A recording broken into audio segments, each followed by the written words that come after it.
Hello दोस्तों, स्वागत है आपका YouTube channel A to Z Hindi कहानियों पर। इस वीडियो में हम जयशंकर प्रसाद की एक बहुत ही प्रसिद्ध कहानी छोटा जादूगर के बारे में सुनेंगे।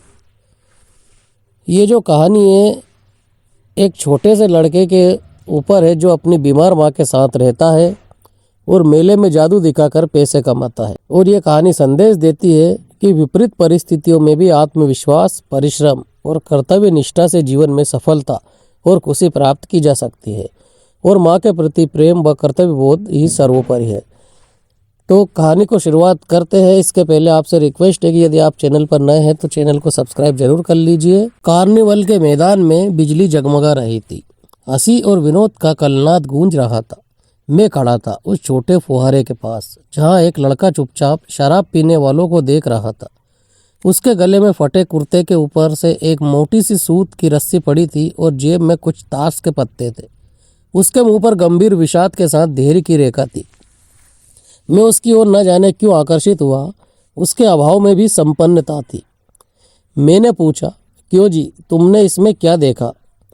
मैंने सब देखा है। यहाँ चूड़ी फेंकते हैं, खिलौनों पर निशाना लगाते हैं, तीर से नंबर छेदते हैं। मुझे तो खिलौनों पर निशाना लगाना अच्छा मालूम हुआ। जादूगर तो बिल्कुल निकम्मा है। उससे अच्छा तो ताश का खेल मैं ही दिखा सकता हूँ, उसने बड़ी प्रलपता से कहा। उसकी वाणी में कहीं रुकावट न थी। मैंने पूछा, और उस पर्दे में क्या है? वहाँ तुम गए थे? नहीं, वहाँ मैं नहीं जा सका, टिकट लगता है। मैंने कहा, तो चलो मैं वहाँ पर तुमको लिवाए चलूँ। मैंने मन ही मन कहा, भाई आज के तुम ही मित्र हो। उसने कहा, वहाँ जाकर क्या कीजिएगा? चलिए निशाना लगाया जाए। मैंने उससे सहमत होकर कहा, तो फिर चलो पहले शरबत पी लिया जाए। उसने स्वीकार सूचक सिर हिला दिया। मनुष्यों की भीड़ से जाड़े की संध्या भी वहाँ गर्म हो रही थी। हम दोनों शरबत पीकर निशाना लगाने चले। रहा मैं उससे पूछा, तुम्हारे घर में और कौन है? माँ और बाबूजी। उन्होंने तुमको यहाँ आने के लिए मना नहीं किया? बाबूजी जेल में है। क्यों? देश के लिए, वो गर्व से बोला। और तुम्हारी माँ? वो बीमार है और तुम तमाशा देख रहे हो। उसके मुंह पर तिरस्कार की हंसी फूट पड़ी। उसने कहा, तमाशा देखने नहीं, दिखाने निकला हूँ। कुछ पैसे ले जाऊंगा तो माँ को दे दूंगा। मुझे शरबत न पिलाकर आपने मेरा खेल देखकर मुझे कुछ दे दिया होता तो मुझे अधिक खुशी होती। मैं आश्चर्य से उस 13-14 वर्ष के लड़के को देखने लगा। हाँ, मैं सच कहता हूँ बाबूजी, माँ जी बीमार है इसलिए मैं नहीं गया। कहाँ? जेल में। जब कुछ लोग खेल तमाशा देखते ही है तो मैं क्यों न दिखाकर माँ की दवा दारू करूँ और अपना पेट भरूँ। मैंने दीर्घ निश्वास लिया। चारों ओर बिजली के लट्टू नाच रहे थे। मन व्यग्र हो उठा। मैंने उससे कहा, अच्छा चलो निशाना लगाया जाए। हम दोनों उस जगह पर पहुंचे जहां खिलौनों को गेंद से गिराया जाता था। मैंने 12 टिकट खरीदकर उस लड़के को दिए। वह निकला पक्का निशानेबाज। उसकी कोई गेंद खाली ही नहीं गई। देखने वाले दंग रह गए। उसने 12 खिलौनों को बटोर लिया, लेकिन उठाता कैसे? कुछ मेरी रुमाल में बंधे, कुछ जेब में रख लिए गए। लड़के ने कहा, बाबूजी आपको तमाशा दिखाऊंगा, बाहर आइए, मैं चलता हूँ। वह 9-2-11 हो गया। मैंने मन ही मन कहा, इतनी जल्दी आँख बदल गई। मैं घूमकर पान की दुकान पर आ गया। पान खाकर बड़ी देर तक इधर उधर टहलता देखता रहा। झूले के पास लोगों का ऊपर नीचे आना देखने लगा। अकस्मात किसी ने ऊपर के हिंडोले से पुकारा, बाबूजी। मैंने पूछा, कौन? मैं हूँ छोटा जादूगर। कलकत्ते के सुरम्य बोटेनिकल उद्यान में लाल कमलिनी से भरी हुई एक छोटी सी झील के किनारे घने वृक्षों की छाया में अपनी मंडली के साथ बैठा हुआ मैं जलपान कर रहा था।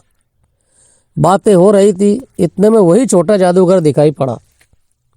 हाथ में अचार खाने का खादी का झोला, साफ जांघिया और आधी बाहों का कुर्ता।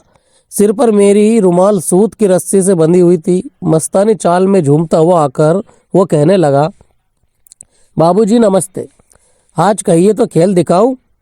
नहीं जी, अभी हम लोग जलपान कर रहे हैं। फिर इसके बाद क्या गाना बजाना होगा बाबूजी? नहीं जी, तुमको क्रोध से मैं कुछ और कहने ही जा रहा था। श्रीमती जी ने कहा, दिखलाओ जी, तुम अच्छे आए, भला कुछ मन तो बहले। मैं चुप हो गया। क्योंकि श्रीमती जी की वाणी में वह माँ की सी मिठास थी, एक माँ का ममत्व था जिसके सामने किसी भी लड़के को रोका नहीं जा सकता। उसने खेल आरंभ किया। उस दिन कॉर्निवल के सब खिलौने उसके खेल में अपना अभिनय करने लगे। भालू मनाने लगा, बिल्ली रूठने लगी, बंदर घुड़कने लगा, गुड़ियों का ब्याह हुआ, गुड्डा वर काना निकला। लड़के की वाचालता से ही अभिनय हो रहा था। सब हंसते लोटपोट हो गए। मैं सोच रहा था, बालक को आवश्यकता ने कितना शीघ्र चतुर बना दिया। यही तो संसार है। ताश के सब पत्ते लाल हो गए, फिर सब काले हो गए। गले की सूत की डोरी टुकड़े टुकड़े होकर जुड़ गई। लट्टू अपने आप से नाच रहे थे। मैंने कहा, अब हो चुका, अपना खेल बटोर लो, हम लोग भी अब जाएंगे। श्रीमती जी ने धीरे से उसे 1 रुपया दे दिया। वह उछल उठा। मैंने कहा, लड़के, छोटा जादूगर कहिए, यही मेरा नाम है, इसी से मेरी जीविका चलती है। मैं कुछ बोलना ही चाहता था कि श्रीमती जी ने कहा, अच्छा, तुम इस रुपये से क्या करोगे? पहले भरपेट पकौड़े खाऊंगा, फिर एक सूती कंबल लूंगा। मेरा क्रोध अब लौट आया। मैं अपने पर बहुत क्रोध होकर सोचने लगा, ओहो, कितना स्वार्थी हूँ मैं। उसके 1 रुपये पाने पर मैं ईर्ष्या करने लगा था, है ना। वो नमस्कार करके चला गया। हम लोग लता कुंज देखने के लिए चल दिए। उस छोटे से बनावटी जंगल में संध्या साए साए करने लगी थी। अस्तांचलगामी सूर्य की अंतिम किरण वृक्षों की पत्तियों से विदाई ले रही थी। एक शांत वातावरण था। हम लोग धीरे धीरे मोटर से हावड़ा की ओर जा रहे थे। रह रहकर छोटा जादूगर स्मरण हो जाता था। तभी सचमुच वह एक झोपड़ी के पास कंबल कंधे पर डाले मिल गया। मैंने मोटर रोककर उससे पूछा, तुम यहाँ कहाँ? मेरी माँ यही है ना, अब उसे अस्पताल वालों ने निकाल दिया है। मैं उतर गया। उस झोपड़ी में देखा तो एक स्त्री चीथड़ों से लदी हुई कांप रही थी। छोटे जादूगर ने कंबल ऊपर से डालकर उसके शरीर से चिमटते हुए कहा, माँ।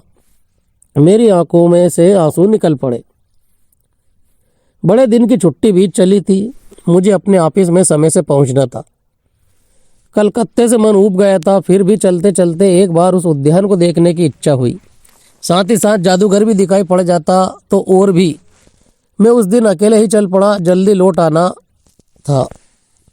10 बज चुके थे। मैंने देखा कि उस निर्मल धूप में सड़क के किनारे एक कपड़े पर छोटे जादूगर का रंगमंच सजा था। मैं मोटर रोककर उतर पड़ा। वही बिल्ली रूठी रही थी, भालू मनाने चला था, ब्याह की तैयारी थी। ये सब होते हुए भी जादूगर की वाणी में वह प्रसन्नता की तरी नजर नहीं आई।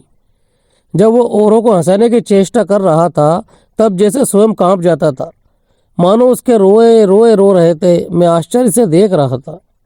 खेल हो जाने पर पैसा बटोरकर उसने भीड़ में मुझे देखा। वो जैसे क्षण भर के लिए स्फूर्तिमान हो गया।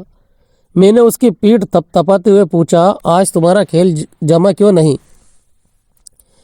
माँ ने कहा है कि आज तुरंत चले आना, मेरी अंतिम घड़ी समीप है, अविचल भाव से उसने कहा और गला रुंध आया। तब भी तुम खेल दिखलाने चले आए? मैंने कुछ क्रोध से कहा।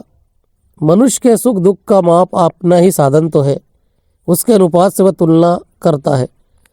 उसके मुंह पर वही परिचित तिरस्कार की रेखा फूट पड़ी। उसने कहा, क्यों ना आता? और कुछ अधिक कहने में जैसे वह अपमान का अनुभव कर रहा था। क्षण भर में मुझे अपनी भूल मालूम हो गई।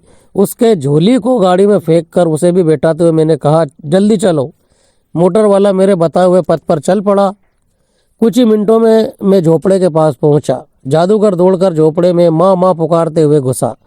माँ भी पीछे था, घुसा, मैं भी पीछे था, किंतु स्त्री के मुंह से बे निकलकर रह गया।